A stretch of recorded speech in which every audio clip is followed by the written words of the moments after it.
Students, आज हम समझेंगे निषेचन और अंतःरोपण के बारे में। तो पहले समझ लेते हैं निषेचन क्या है, उसके बाद आपको अंतःरोपण बताएंगे।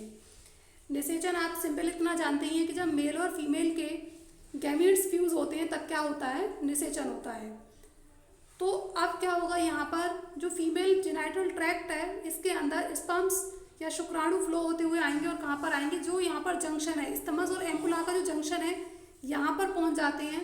और ये जो इसका अंडाशय है फीमेल का, यहाँ से क्या बनेंगे, ओवम बनते हैं और ये ओवम और अंडाशय आपस में आके फ्यूज हो जाते हैं और फ्यूज होते ही क्या बन जाएगा, यहाँ पर जायगोट या युग्मनज बन जाता है। इसी प्रोसेस को क्या कहते हैं, निषेचन कहते हैं। अब इसके बाद ये जो युग्मनज है ये फ्लो करता हुआ ये बहता हुआ कहाँ पर आ जाएगा, ये यहाँ पर आ जाता है। और जब ये जायगोट इस जगह पर आ जाएगा तो उसी प्रोसेस को हम क्या कहेंगे, इम्प्लांटेशन कहते हैं। ठीक है, तो ये हमने क्या समझा, फर्टिलाइजेशन के बारे में समझा। अब इसको यहाँ पर फर्टिलाइजेशन देखो कुछ इस तरीके से होता है। ओवम निकल कर आया कहाँ पर, यहाँ से ओवम यहाँ इस जगह पर आ जाएगा और ओवम कैसा दिखाई देता है, ऐसा दिखाई देगा। ओवम के बाहर की जो लेयर होती है उसको क्या बोलते हैं, इसको जोना पेलिसिडा कहते हैं।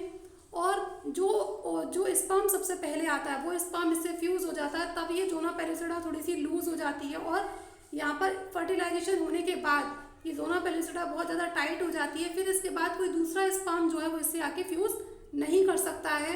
और कंप्लीट फर्टिलाइजेशन कब होता है, कंप्लीट फर्टिलाइजेशन तब होगा जब इसके अंदर मिलने वाले जो इसके अंदर जो मिलने वाले न्यूक्लियस हैं वो इसके अंडाणु के न्यूक्लियस से आके फ्यूज हो जाते हैं, तब हम उसको क्या कहेंगे, कंप्लीट फर्टिलाइजेशन या पूर्ण निषेचन हम उसको कहते हैं।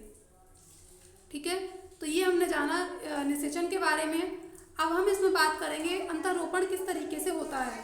अब यहाँ से फ्लो करता हुआ ये जो है, ये जब इस तरीके से यहाँ पर आ रहा होगा, जो जायगोट है वो फ्लो करता हुआ या बहता हुआ इस जगह पर आ रहा होगा, तब इसके अंदर किसकी शुरुआत हो जाती है, समसूत्री विभाजन की शुरुआत हो जाती है। और इस जायगोट का यहाँ से यहाँ आना ही क्या कहलाता है, अंतःरोपण, क्योंकि इसके अंदर ब्लास्टोसिस्ट बनेगी और ब्लास्टोसिस्ट के थ्रू ब्लास्टोसिस्ट बनेगी और ब्लास्टोसिस्ट के थ्रू क्या करता है, यहाँ पर आके अटैच हो जाता है और उसी प्रोसेस को क्या कहते हैं, अंतःरोपण या इम्प्लांटेशन हम इसको कहते हैं। अब यहाँ पर क्या बताया जा रहा है, समसूत्री विभाजन की शुरुआत तब हो जाती है जबकि युग्मनज अंडवाहिनी के संकीर्ण पथ से गर्भाशय की ओर बढ़ता है। यह भी बिल्कुल हमने आपको समझाया, वहाँ से जब ये आ रहा होगा तब इसमें क्या होगा, समसूत्री विभाजन होगा। समसूत्री विभाजन क्यों होगा, क्योंकि जब तक कोशिका के अंदर समसूत्री विभाजन नहीं होगा तब तक उसके अंदर आगे मतलब जो जायगोट है उसके अंदर अगर समसूत्री विभाजन नहीं होगा तो आगे उसमें कोशिका का निर्माण नहीं होगा और कोशिका का निर्माण नहीं होगा तो टिश्यू नहीं बनेंगे और टिश्यू नहीं बनेंगे तो अंग नहीं बनेंगे, अंग नहीं बनेंगे तो अंग सिस्टम नहीं बनेगा, अंग तंत्र नहीं बनेगा और अंग तंत्र नहीं बनेगा तो बॉडी नहीं बन पाएगी। इसलिए उसके अंदर किसकी ज़रूरत है, समसूत्री विभाजन की ज़रूरत होती है। अब इसमें इस तरीके से ये यहाँ पर बहुत ज़्यादा क्लोजली ये आपको दिखाया जा रहा है। देखो यहाँ पर ये क्या है, जायगोट का फॉर्मेशन हो गया, ये जायगोट यहाँ से रन करता हुआ यहाँ आएगा और बाद में ये इम्प्लांट हो जाता है। इसी प्रोसेस को क्या कहते हैं, इम्प्लांटेशन या अंतःरोपण कहते हैं। जायगोट जब दोनों का फ्यूजन हो जाता है तो इसको फर्टिलाइजेशन में जायगोट कुछ इस तरीके का दिखाई देगा, इसमें स्पर्म आए, ये फ्यूज़ हो गए और बाकी के जो स्पर्म्स आ रहे हैं वो यहाँ पर फ्यूज़ नहीं हो पाएंगे।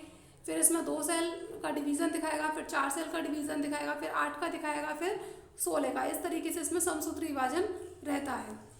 अब देखो यहाँ पर क्या होगा, और तब यह 2 से 4 में, 4 से 8 में, 8 से 16 संतति कोशिकाओं, जिसे कोरक खंड कहते हैं या ब्लास्टोमियर कहते हैं, की रचना करता है। तो इसमें ये डिवीज़न होगा, फिर इसमें ब्लास्टोमियर बन जाएगा।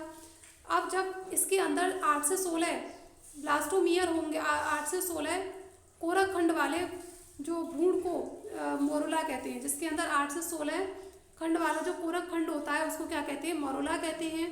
और ये जो मोरुला है इसके अंदर विभाजन होगा। मोरुला के अंदर क्या होता है, विभाजन होता है, जैसे जैसे गर्भाशय की ओर बढ़ता है वैसे वैसे। अब इसमें जो हमने बताई आपको जो अब इसमें क्या होगा, ब्लास्टोसिस्ट बन जाएगी। इस मोरुला के अंदर क्या बन जाती है, ब्लास्टोसिस्ट बन जाती है। मोरुला किसमें परिवर्तित हो जाएगा, ब्लास्टोसिस्ट में परिवर्तित हो जाएगा। और ये जो ब्लास्टोसिस्ट है, इस ब्लास्टोसिस्ट के अंदर जो इसका बाहरी भाग है जिसको ब्लास्टोमियर कह रहे हैं, इस ब्लास्टोसिस्ट के अंदर बाहरी भाग व्यवस्थित हो जाता है जिसको क्या कहते हैं, ब्लास्टोमियर कहते हैं। और ब्लास्टोमियर किसमें परिवर्तित हो जाएगा, ट्रोफोब्लास्ट में परिवर्तित हो जाता है। किसमें परिवर्तित हो जाएगा, ट्रोफोब्लास्ट में परिवर्तित हो जाएगा। और इस ट्रोफोब्लास्ट के अंदर कुछ कोशिकाएं रहती हैं या अंतर कोशिकाओं का समूह रहता है, इनके अंदर भी क्या होता है, बाद में डिवीज़न होगा, जिससे कि 3 लेयर, जिसे हम कहते हैं एक्टोडर्म, एंडोडर्म एंड मीजोडर्म, ये इस टाइप की लेयर इसके अंदर बन जाती हैं। अब उसके बाद क्या होगा कि जो ट्रोफोब्लास्ट है, इसी ट्रोफोब्लास्ट के द्वारा ये क्या होगा, जो फीमेल की जो एंडोमेट्रियम है, फीमेल के जो यूट्रस के अंदर जो एंडोमेट्रियम है, उसके साथ ये संलग्न हो जाता है और इसी प्रोसेस को क्या कहते हैं, इम्प्लांटेशन हम इसको कहते हैं।